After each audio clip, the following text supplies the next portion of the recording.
हमारे इस YouTube channel के सेगमेंट फास्ट न्यूज में आप तमाम का इस्तकबाल है। इस वीडियो में आप देख सकते हैं कम मिनटों में बहुत ज्यादा खबरें। तो आइए शुरू करते हैं वीडियो को और देखते हैं आज की ताजा तरीन खबरें। तेलंगाना असेंबली में कांग्रेस और बीआरएस सरकार ने एक दूसरे पर पेपर्स फेंके, चप्पल दिखाने का कांग्रेस रुकन पर लगा इल्जाम। तेलंगाना असेंबली के इजलास में फार्मूला कार रेसिंग के मसले पर बीआरएस सरकार ने एहतजाज किया। उन्होंने पार्टी के कारगुजार सदर केटीआर के खिलाफ दर्ज मुकदमे को गैर कानूनी करार देते हुए सियाह बैचेस पहनकर असेंबली में शिरकत की और कांग्रेस पर झूठे मुकदमा दर्ज करने का इल्जाम लगाया। बीआरएस सरकार ने फार्मूला ई कार रेस मामले पर फौरी बहस का मुतालबा किया, लेकिन इस दौरान कांग्रेस और बीआरएस अराकीन के दरमियान तलख कलामी हुई। बीआरएस अराकीन ने कांग्रेस एमएलए पर जूता दिखाकर दलित अराकीन की तौहीन का इल्जाम लगाया और उनके खिलाफ केस दर्ज करने का मुतालबा किया। एहतजाज के दौरान दोनों जमातों के अरकान ने एक दूसरे पर कागजात और पानी की बोतलें फेंकी, जिससे असेंबली का माहौल खराब हो गया। स्पीकर ने हालत काबू में लाने के लिए इजलास को 15 मिनट के लिए मुलतवी कर दिया।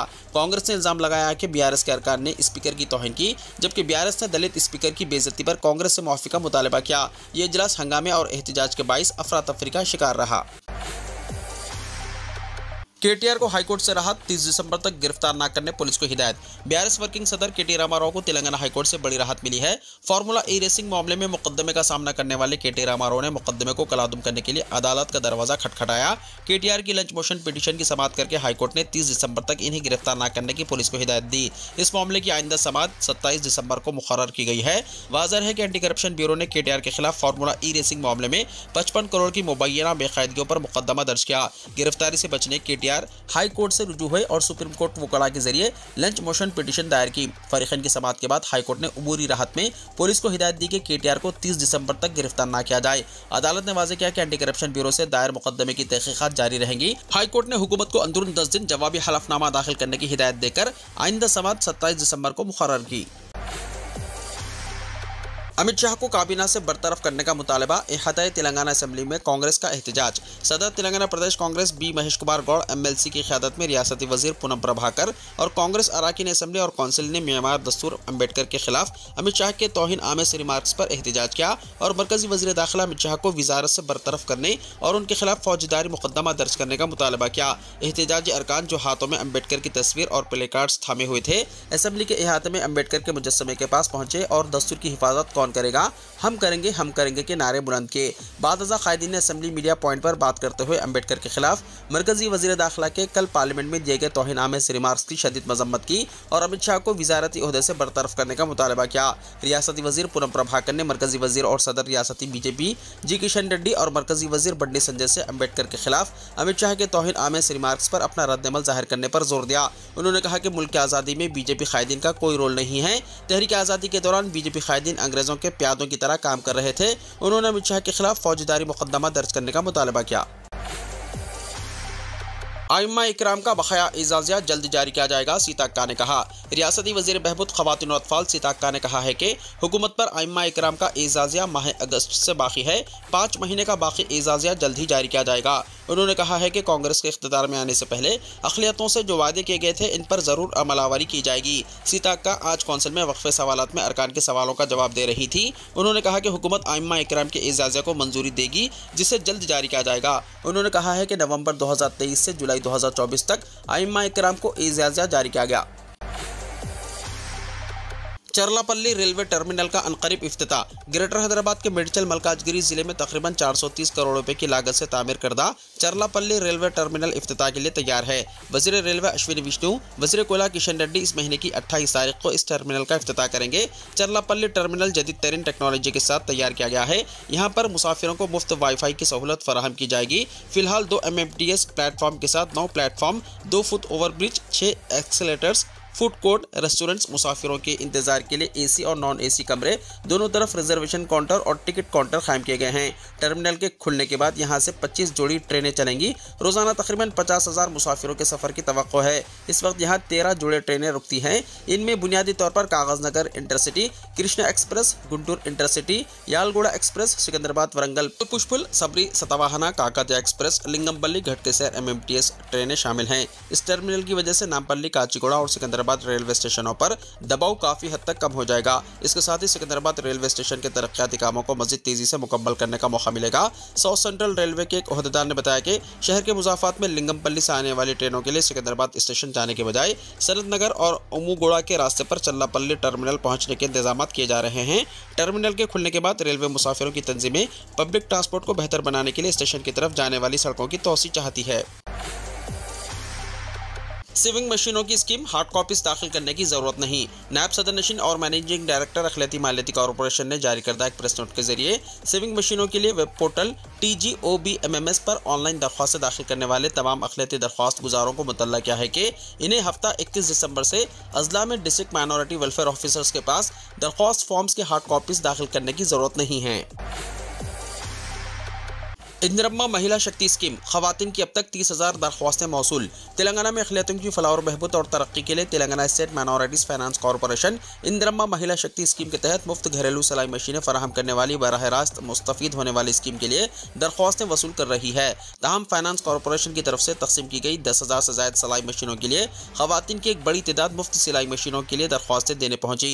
फाइनेंस कॉर्पोरेशन के मुताबिक इसे रियासत भर में गुज़िश्ता 4 दिनों में तकरीबन 30,000 दरख्वास्तें मौसूल हुई हैं जो 30 दिसंबर तक जारी रहेंगी। तमाम मुस्तहिक खानदानों को राशन कार्ड जारी किए जाएंगे, उत्तम कुमार रेड्डी ने कहा। रियासती वजीर सिविल सप्लाईज एंड उत्तम कुमार रेड्डी ने कहा है कि संक्रांति त्यौहार के बाद तमाम मुस्तहिक खानदानों को राशन कार्ड्स जारी किए जाएंगे। वो आज असेंबली में वक्फे सवालात में CPI रुकन के सांबा शिवारों के सवाल का जवाब दे रहे थे। उन्होंने कहा कि जहां तक राशन शॉप डीलर्स को माहाना मुशाहिर का सवाल है, इस ज़िम्मन में फाइल हुकूमत के पास रवाना की जा चुकी है। इस मसले पर हुकूमत फैसला करेगी। उत्तम कुमार रेड्डी ने बताया कि रियासत में राशन शॉप्स की मजमूई तादाद 17,256 है। फिलफॉर राशन शॉप्स डीलर्स को फी कुंटल अनाज पर हर महीना 140 रुपये कमीशन दिया जा रहा है। राशन शॉप्स डीलर्स ने कमीशन को 140 रुपये फी कुंटल से बढ़ाकर 300 रुपये फी कुंटल मुकर्रर करने का मुतालबा किया है और दही और शहरी इलाकों में 35 से 40,000 रुपये फीकस माहाना मुशाहरा देने का मुतालबा किया है। माहाना एजाजिया देने से हुकूमत पर माली बोझ में इजाफा होगा, चुनाचे इस मसले को हुकूमत से रुजू किया गया है। उन्होंने बताया कि राशन शॉप्स डीलर्स के कमीशन में अक्टूबर 2023 में 70 रुपये फी कुंटल से बढ़ाकर 140 रुपये किया गया था। हवा के दबाव में कमी, आंध्र प्रदेश में शदीद बारिश का इम्कान। खलीज बंगाल में हवा के दबाव में कमी की सूरत हाल बनी हुई है जो बतदरीज शिद्दत अख्तियार करती जा रही है। माहिरीन मौसमियात ने पेशखासी की है कि मगरबी वस्ता खलीज बंगाल में आइंदा 24 घंटों के दौरान ये सूरत हाल मजीद शिद्दत अख्तियार करेगी। इसके नतीजे में आंध्र प्रदेश और ओडिशा में शदीद बारिश की पेशखासी की गई है। कहा गया है कि आंध्र प्रदेश के साहिली अजला में औसत से शदीद बारिश हो सकती है। इसके अलावा रायलसीमा के अजला में भी गरज चमक का इम्कान है। साहिली हवाएं 40 से 50 किलोमीटर फी घंटे की रफ्तार से चल सकती हैं। इलेक्ट्रिकल सामान के बजाय पार्सल से नाश निकली रियासत आंध्र प्रदेश में हैरत अंगेज वाकया। रियासत आंध्र प्रदेश के मगरबी गोदावरी जिले के उंडी मंडल के यंदागंडी गांव में एक हैरानकुन वाकया पेश आया। एक पार्सल के अंदर इंसानी नाश की मौजूदगी ने मुकामी अफराद को खौफ व हिरास में मुब्तला कर दिया। ये वाकया उस वक्त मंजराम पर आया जब सागी तुलसी नामी खातून, जिन्हें हुकूमत की तरफ से यंदना गंडी गाँव में ज़मीन अलॉट की गई थी, वो अपने मकान की तामीर में मसरूफ थी। इनके घर की तामीर इस वक्त प्लास्टरिंग के मरहले में है। तुलसी ने माली इमदाद के लिए कस्तूरिया शिवा समिति में दरख्वास्त दी थी। पहले मरहले में समिति की जानिब से इनकी मदद के लिए टाइल्स फराहम की गई। बाद में जब उन्होंने दोबारा माली इमदाद के लिए दरख्वास्त दी तो इन्हें एक पार्सल मौसूल हुआ।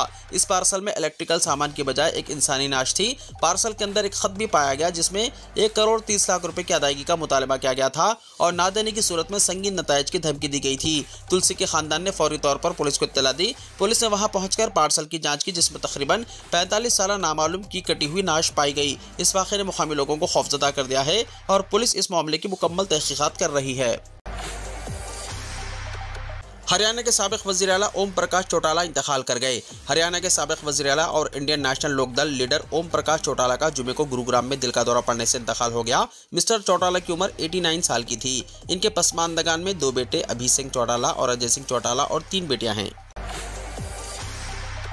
अगर आप पैरासीटामोल लेने के आदी हैं तो हो जाइए होशियार, यह आदत खतरनाक साबित हो सकती है। अगर आप हर छोटे बड़े मसले के लिए पैरासीटामोल इस्तेमाल करते हैं तो यह आदत आपके लिए खतरनाक हो सकती है, खास तौर पर अगर आपकी उम्र 65 साल से ज़्यादा है। बरतानिया की नडंगम यूनिवर्सिटी की एक तहकीक के मुताबिक पैरासीटामोल का मुसलसल इस्तेमाल मैदे, दिल और गुर्दों के मसाइल के खतरे को बढ़ा सकता है। पैरासीटामोल आमतौर पर बुखार के इलाज के लिए इस्तेमाल की जाती है और उम्र रसीदा अफराद जोड़ों के दर्द को कम करने के लिए भी इस पर इन्हिसार करते हैं। इसे महफूज और कम मुज़िर असरात वाली दवा समझा जाता है, लेकिन हालिया तहकीक के नतायज इस तस्वुर की नफी करते हैं। मुताल्ले के मुताबिक पैरासीटामोल के इस्तेमाल से मैदे के जख्म से खून बहने का खतरा 24% तक बढ़ सकता है। आंतों से खून बहने का खतरा 36%, गुर्दों की बीमारी का इम्कान 19%, दिल की नाकामी का खतरा 9% और हाई ब्लड प्रेशर का इम्कान 7% तक बढ़ सकता है। माहिरीन ने खासतौर पर बुजुर्गों को खबरदार किया है कि वो जोड़ों के दर्द जैसे तवील मुद्दती मसाइल के लिए पैरासीटामोल के इस्तेमाल में एहतियात करें, क्योंकि ये दवा दर्द को मुकम्मल तौर पर कम नहीं करती और तवील अरसे के इस्तेमाल से नुकसानदेह असरात मुरतब हो सकते हैं।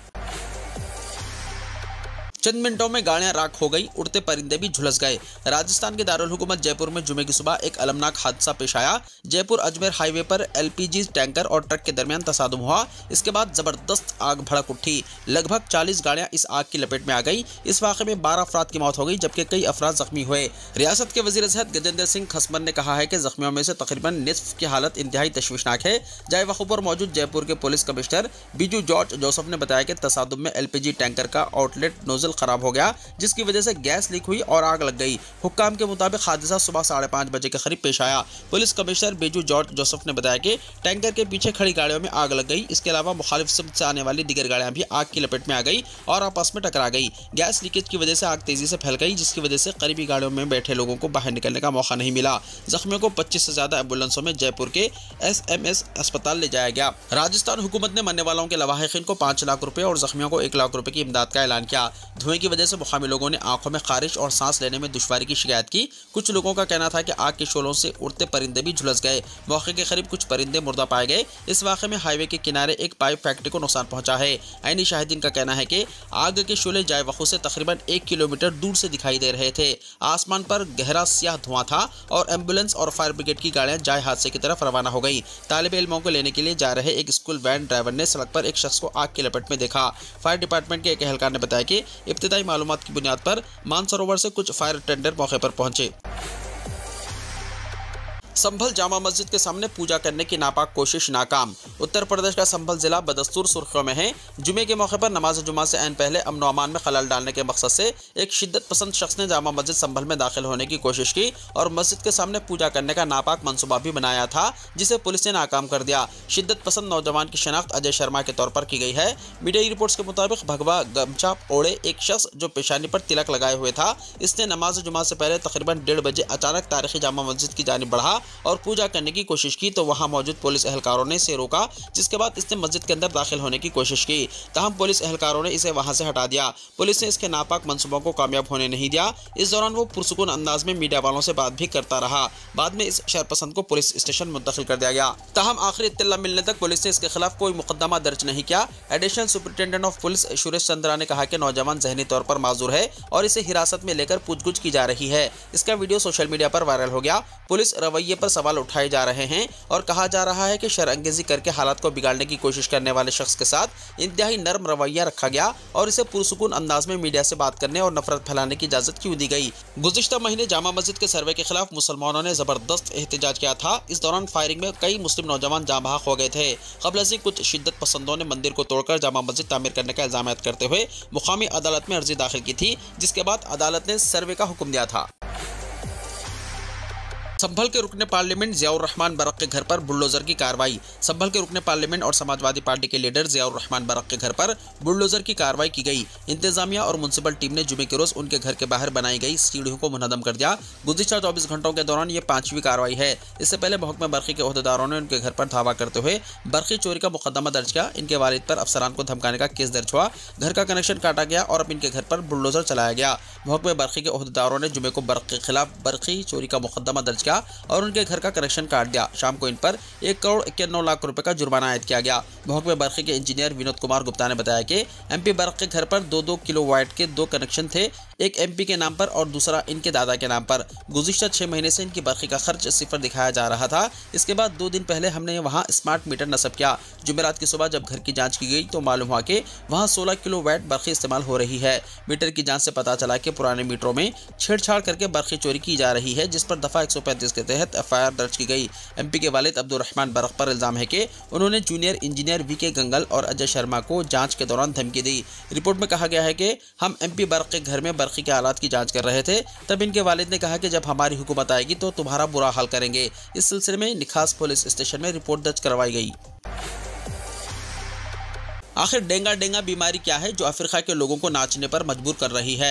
मुल्क और दुनिया में अजीबोगरीब बीमारियां और वायरस फैल रहे हैं। खासतौर पर कोरोना की वबा के साथ कुछ ऐसे वायरस सामने आए हैं जिन्होंने लोगों को हिलाकर रख दिया है। इसी तरह अफ्रीका के मुल्क युगांडा में भी ऐसी बीमारी सामने आई है जिसमें लोग नाचने और हरकत करने लगते हैं।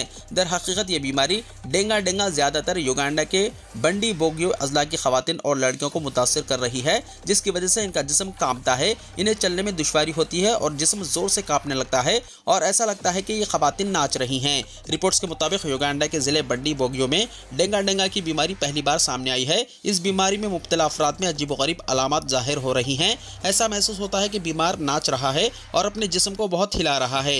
इसके अलावा मुतासरीन तेज बुखार, कमजोरी और बाद संगीन सूरतों में फालिज चक का शिकार हो रहे हैं। इस बीमारी से मुतासर अफराद को चलने फिरने में दुश्वारी का सामना करना पड़ता है, जिसमें कपकपी महसूस होती है और ऐसा महसूस होता है जैसे जिस्म काबू में नहीं है। फिलहाल अफ्रीका में डेंगू बीमारी के फैलने की वजह मालूम नहीं हो सकी है। जिन इलाकों में ये बीमारी फैली है वहां के लोगों को अलर्ट रहने का मशवरा दिया गया है। डेंगू के मर्ज के हवाले से डॉक्टरों का कहना है कि इसका कोई सही इलाज नहीं है। फिलहाल मरीज को इसकी अलामत पर नजर रखकर अद्वियात दी जा रही हैं, जिसमें एंटीबायोटिक की मदद ली जा रही है। इन अलामत के साथ साथ कमजोरी और फालिज के मसाइल भी पैदा हो रहे हैं। ये बीमारी खासतौर पर युगांडा की खवातीन और लड़कियों को मुतासिर कर रही है। बताया जा रहा है कि बंडी बोगियो में इस बीमारी के 300 से ज्यादा केसेस रिपोर्ट हुए हैं।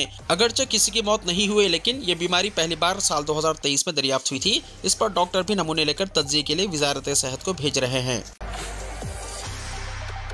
वीडियो को लाइक शेयर कीजिए और हमारे इस YouTube चैनल को सब्सक्राइब करते हुए इसके बेल आइकॉन को भी प्रेस कर लीजिए ताकि हर आने वाली वीडियो का नोटिफिकेशन सबसे पहले आपको मिलता रहे।